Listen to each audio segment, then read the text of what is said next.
right, let's talk about a process that, let's be honest, can feel completely broken sometimes. The one where you take a brilliant idea and try to turn it into something developers can actually build. We're always told the answer lies in these software requirement documents, but so often they just create more confusion. Well, today, we're going to fix that. We're going to map out the entire journey, from that first spark of a vision all the way to a perfect blueprint. Oh man, I'm sure you've seen this. This alphabet soup of acronyms, BRD, FRD, SRS, TDD, it's enough to make your head spin. And if you've ever felt that way, you are definitely not alone. It's a huge point of frustration for so many people. It feels like every document is its own separate world, speaking its own language.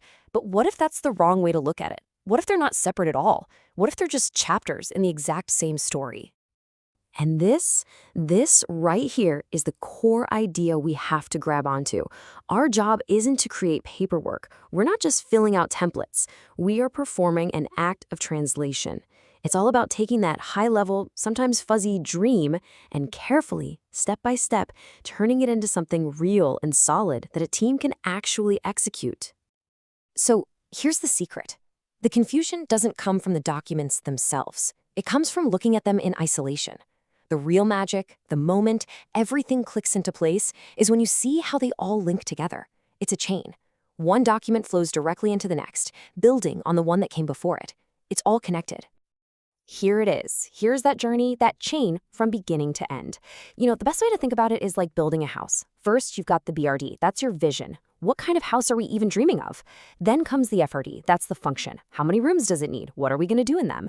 After that, the SRS. Those are the rules. We're talking building codes, electrical requirements, and finally, the TDD. That's the detailed blueprint you hand right to the builders. Let's walk through each one.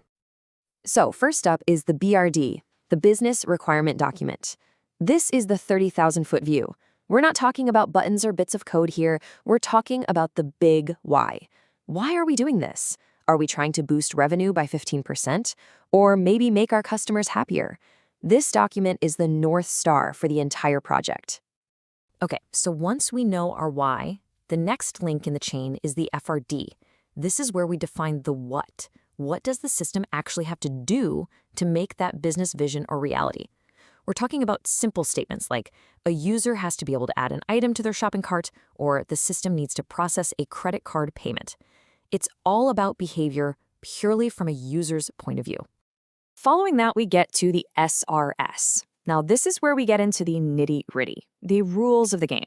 So if the FRD says process a credit card, the SRS is the one that says, okay, but that credit card number must be 16 digits, and here's exactly what should happen if someone enters an invalid one.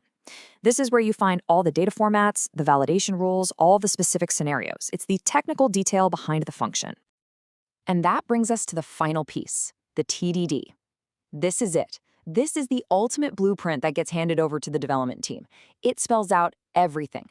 The programming languages, the database structure, the APIs, all the deep technical details the engineers need to sit down and actually start writing code.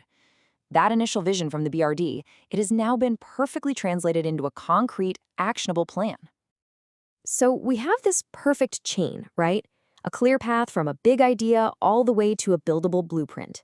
But these documents don't just write themselves. Who is the person that's actually responsible for this whole translation process? Well, this brings us to the unsung hero of so many projects, the business analyst. It is absolutely critical we reframe how we see this role. A business analyst isn't just described taking notes in a meeting. No way. They are a translator who can speak both the language of business and the language of tech. They're a bridge builder who connects different teams that might not otherwise talk. And maybe most importantly, they are a trust creator, making sure everyone is aligned and on the same page. They are the guardians of this entire chain we just walked through. So why do we go through all this trouble? Is it worth it? Absolutely. The payoff is huge. When you have a clear, connected chain like this, you eliminate all those costly misunderstandings that lead to weeks, sometimes months of painful rework. You make sure that what the business asked for is exactly what the tech team builds. And maybe the most important thing of all, you build a real foundation of trust between those teams. And that, right there, is priceless. At the end of the day, this is the true test of success. Just think about it for a second. Is your documentation simple enough that a stakeholder can read it and totally get it? Is it detailed enough that a developer can take it and start building without a million questions? And is it solid enough that leadership can look at it and trust the plan completely? If you can honestly say yes to all three, you've absolutely nailed it. And so I'll just leave you with this final thought. Take a hard look at your own processes, your own documents. Are they acting as powerful tools that connect people and translate ideas? Are they building bridges? Or are they just becoming these complicated paper walls that create more confusion and get in everyone's way? The answer to that question really does make all the difference. Thanks for tuning in.